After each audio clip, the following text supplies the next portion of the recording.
This is my 2007 supercharged Mustang GT. It currently makes a little over 600 horsepower to the wheels and screams like a banshee that just escaped from hell.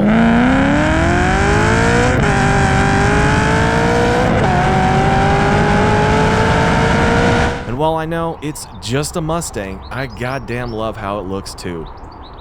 But it does have one little problem. It doesn't have an intercooler. This means its centrifugal supercharger blasts crazy hot compressed air directly into the engine. Intake temps easily exceed 180 degrees during a pull, which is a lot like sprinting at full speed while only being able to breathe from a glowing hot blow dryer. These excessive air temps significantly reduce power and make the engine more susceptible to damage. So today we're going to install this large air-to-air heat exchanger to cool down the hot, pressurized air before it goes into the engine. We'll dyno the Mustang after installation to see how much power it unlocks, and of course to find out exactly how much the intercooler reduces intake temps. Then we'll race the exact same Viper from the last video so we can see how much of a difference this modification makes where it counts the most. So if you like working on engines, racing dope cars, and enjoy a sprinkle of automotive science, then you and I are going to get along just fine. The hood on these Mustangs weigh a lot less than you'd think, so let's remove the 4 bolts that hold it in place so me and my average wingspan can lift it from the car. This does wonders for headroom and lighting, and I just highly recommend this as a first step. Next, we remove the prop rod, radiator cover, and the supercharger's intake, which does require disconnecting the bypass tube from the throttle body duct. We raise the car until the tires are just off the ground to make unmounting the wheels less of a backbreaker. We remove the 2 10mm nuts behind the fender liners on each side of the car, along with the 2 hanger bolts near the headlights. Then push down uncomfortably hard on the bumper to release it from the body. Then finally, we can disconnect the fog lights, allowing us to pull off the bumper. We raise the car a little more so we can slip a bucket under the radiator and drain the coolant. That'll take a while, so we'll move on to removing the foam padding from the crash bar, detaching the coolant overflow reservoir from the fan shroud, and unbolting the throttle body so we can remove it along with its duct. Now we can use this chopped Allen key to loosen the volute. This allows us to rotate the volute's outlet towards the ground so it can connect to the intercooler's piping, like this.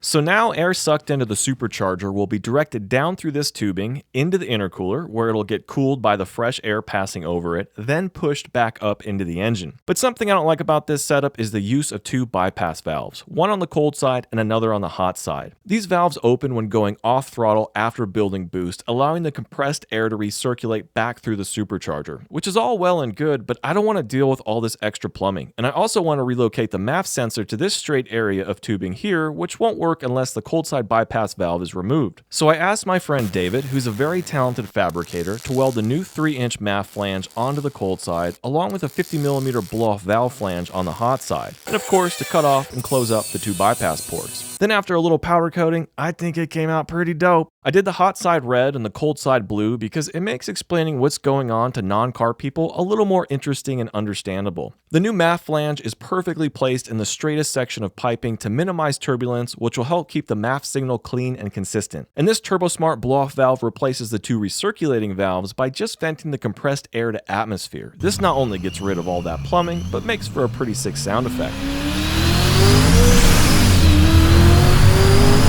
The intercooler and all of its piping add about 30 pounds to the car, but I don't think that outweighs the benefit it provides. We hang the intercooler on the threads of the partially screwed in hardware. This makes mounting it to the crash bar surprisingly easy. And once it's all nutted up, we're already ready to move on to installing the piping. We're going to start with the hot side because it's definitely the more challenging of the 2. We slip one of the provided 90-degree couplers onto the intercooler's inlet, then attach the segment with the blow-off valve flange. Now this is where things get tricky. We need to thread the second hot side pipe between the oil filter and the crank pulley in a very specific way. It's an awkward fit, and at first I thought I was doing it incorrectly, but after a frustrating amount of snaking and clanking, I finally got it into the right position. Now we can reinstall the volute pointed at the 6 o'clock position instead of the 9 it was at before. We'll keep it slightly loose so it can rotate as we adjust the pipes and tighten down all the clamps. It's finally time to install the blow-off valve, and I don't know about you guys, but I'm pretty excited about it. We first rest the O-ring in the flange, then place the valve so that its vacuum fitting points towards the back of the engine. It's held in place with an aluminum V-band clamp that we tighten up with a 4mm hex socket. Then we attach the vacuum line to the fitting, run it up through the wheel well, and attach the other side side to the fuel rail pressure sensor hose with a T-fitting. I was pretty concerned the hot side was going to hang too low, but as you can see, it sits just about level with the subframe, so that's a happy surprise. It does completely block the oil filter though, as the piping literally rests on the filter, so expect oil changes to take an additional half hour at least. Now we can move on to the cold side, and since these directions aren't super clear, I'm just going to show you how it's done. We attach the other 90-degree coupler and insert what Vortech calls the D-pipe. Next up is what I call the J-pipe, and even though it's the longest pipe in the kit, it's a lot easier to get into place than the hot side. Now we can put the upper radiator hose back on, remount the throttle body, insert the new duct, and connect it to the J-pipe with one of Vortech's really nice silicone hump hose couplers. This is the mass airflow sensor, also known as a MAF, and it infers how much air the engine's sucking in by measuring how quickly air passes through this small port. It's one of the most important sensors on the car, and it's very sensitive to small fluctuations in airflow. And I've got a question for you. How do you think its readings will change by moving it from a 4-inch housing to its new home that's only 3 inches in diameter? Now, of course, the MAF connector can't quite reach the sensor's new location, so I ordered a MAF extender kit and used some solder sleeves to attach it to the harness. Then after a little tape and loom, you wouldn't even be able to tell the difference. You would think it would be all easy peasy from here, but the J-pipe now occupies the space where the coolant reservoir used to be. And as much as I'd love to do a coolant delete kit, I think that'll have to wait for another video. Now, Vortech does provide a new reservoir that's supposed to go here between the strut tower and cylinder head, but this requires bending this AC pipe out of the way and pushing the harness down towards the headers, both of which I really don't want to do, especially when there's all this space over here from where my battery used to be, so I'm thinking we place it here like this. All we have to do is move some of the distribution block wiring out of the way, drill a couple holes through the pinch weld, and JB weld 2 bolts upside down to act as studs. Then with the help of some $2 brackets from Home Depot, we can place the reservoir and nut it down. After connecting the coolant hoses, we're good to add 3.5 gallons of fresh coolant, 6 quarts of 5W40, a little power steering fluid, and of course top off the supercharger with Vortech's proprietary boost juice. It's nearly time to start this bad boy up, but first we need to address that question from earlier about what happens when you put a MAF sensor in a smaller diameter housing. All else equal, a smaller housing forces air to move faster through the tube and over the MAF, which makes the engine think it's pulling in way more air than it actually is. This causes the PCM to inject more fuel, but since there's no actual extra air for the added gasoline to combust with, you just get a really poorly running engine. So we need to update the Mustang's tune to ensure higher voltage readings from the MAF doesn't result in increased fueling. So the key question becomes, how much should we reduce these air mass values by? Alright, pay attention. The diameter of the new tube is 3 inches, which is just 25% smaller than the old one. So maybe it's reasonable to assume that we should reduce these values by 25%. But area doesn't scale with diameter, it scales with diameter squared. So the old 4-inch housing has a cross-sectional area of about 12.5 square inches, while the new 3-inch tube only has a cross-sectional area of about 7 square inches. 7 divided by 12.5 is 0.56, which means the smaller tube has only 56% the cross-sectional area of the larger one. So even though the new housing is only 25% smaller in diameter, its cross-sectional area is actually 44% less. And that's exactly what we should reduce these values by. But just as a fun little experiment, let's reduce them by only 25% and see if the engine actually runs rich.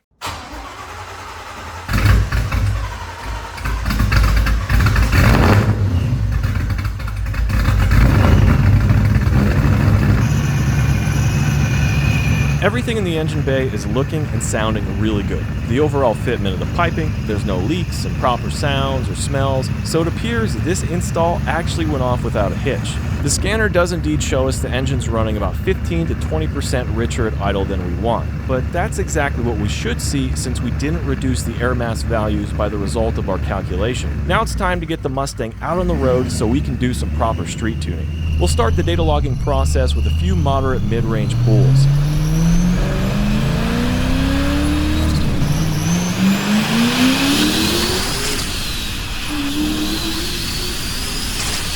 This was enough for us to verify that the engine is for sure being fed about 15 to 20% more fuel than we want throughout the rev range. We copy the correction values from the scanner's log and apply them to the relevant cells in the airflow table.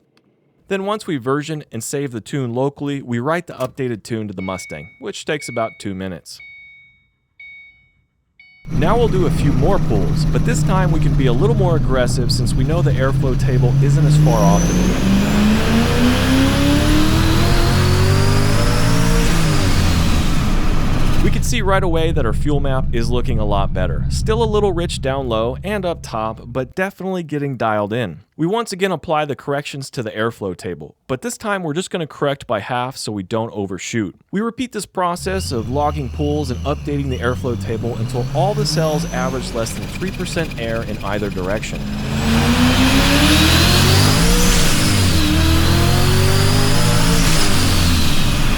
Now during these last couple pulls, I felt a kind of dead spot in acceleration around 5,000 RPM. So I pulled over to look at the log charts and discovered the MAF sensor was plateauing at just 53 pounds per minute. This means air is flowing so fast over the MAF now that it's hitting the top of its register, even though the Mustang still has another 2,000 RPM until fuel cut. So the next day I headed to Summit Racing to purchase an aftermarket MAF that can sense much higher air speeds. It looks pretty much the same as the stock MAF and is easy enough to swap out, but it took me an entire day just to get the Mustang drivable again. I'll spare you another street tuning session though, because it's finally time to head to Street to Sand in Reno, Nevada to get the Mustang on the dyno. Street to Sand builds everything from Billy Badass muscle cars, side-by-sides, and 1,000 horsepower Corvettes to installing monster lift kits and even LS3 swapping your mom's Buick Rainier. They also tune just about everything they can get their hands on, from Camaros and Ferraris to 300s and whatever this thing is. Dustin's literally tuned thousands of vehicles, including my Viper and this Mustang more times than I can remember.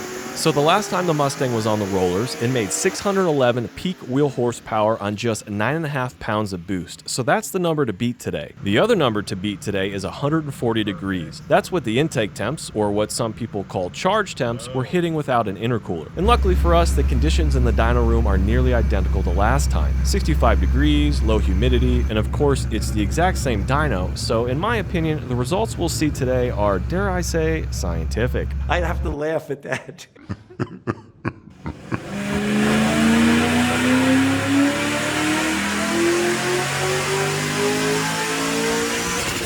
The Mustang was only able to muster 558 wheel horsepower on its first intercooled run, which is a little disappointing, but it was able to achieve that on just 6 pounds of boost, and that's something I'd like you to start thinking about. Now looking at the scanner's log, we can see the Mustang ran richer than our target air-fuel ratio of 11.7. This makes sense because I only installed that new MAF sensor a couple days ago. So we increased the lambdas in the fuel table and reduced some of the air mass values in the airflow table to ensure we see less fuel at wide open throttle.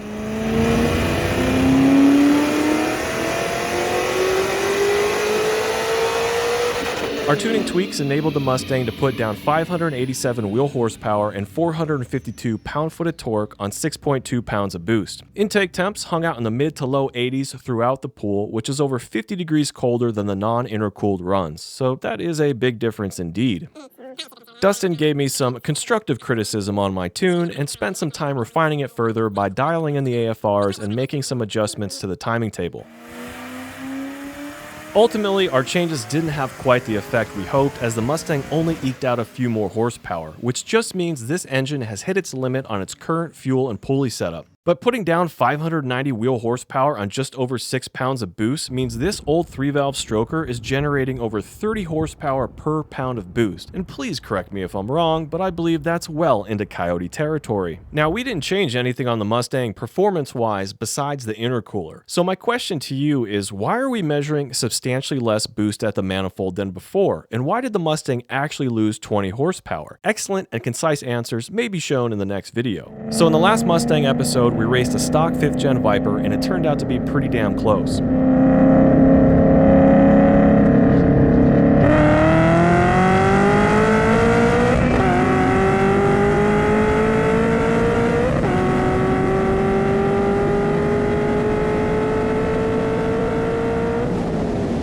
Putting aside that I lost by half a car length or whatever, the important thing we learned is that the Mustang's intake temps exceeded 180 degrees, which is pretty nuts considering it was only 45 degrees that day. This time, it's a lovely December afternoon in the mid-60s, but I do have some bad news.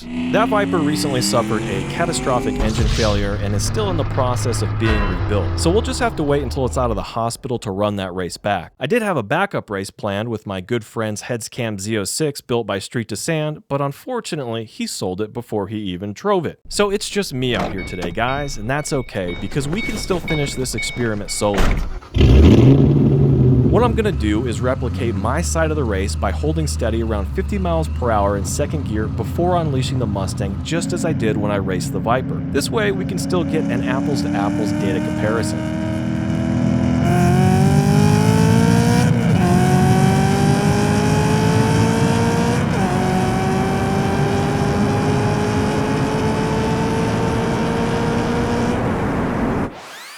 We can see the IATs are around 108 degrees just before the ghost race begins, and bottom out at 104 before slowly rising as we ring out fourth gear. Now this Mustang's IATs tend to be on the higher side in general because they're measured at the back of the intake manifold instead of just before the throttle body. Regardless, the intercooler reduced intake temps by almost 80 degrees compared to its non-intercooled run, which I think is pretty substantial considering it's about 20 degrees warmer today. In the next Mustang episode, we're going to make the supercharger spin faster by testing out a couple smaller pulleys, one of which pushes the compressor right up to its 52,000 RPM limit. We'll see how each one affects intake temps, boost pressure, and of course horsepower. And I pinky promise to have a couple spicy races lined up as well. If you like this type of content, you know what to do. And if you ever want to get in contact with me or support me directly, please check out my Tazit profile at tazit.com/4eyes.